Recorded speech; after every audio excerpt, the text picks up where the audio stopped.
যেন আসে, বুঝে শুনে যেন চলে। মানুষ আজকে আপনার সামনে আপনার কথা, পিছনে আবার আপনার কথা বলে।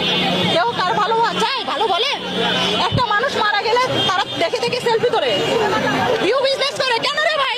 যখন তোর ভাই, তোর মা, তোর বোন মারা যাবে তখন তোদেরও তো সেলফি আরেকজন তুলবে। তোরা কি মানুষ? তোরা যে বলিস অমুক স্বৈরাচার, অমুক আওয়ামী লীগ, অমুক বিএনপি, তোরা জানোস? তোরা তো রাজনীতি সম্বন্ধে কোনো আইডিয়া না। রাজনীতি কারা করে? তারা করে যারা হচ্ছে রাজনীতি মানুষের মঙ্গলে, মানুষের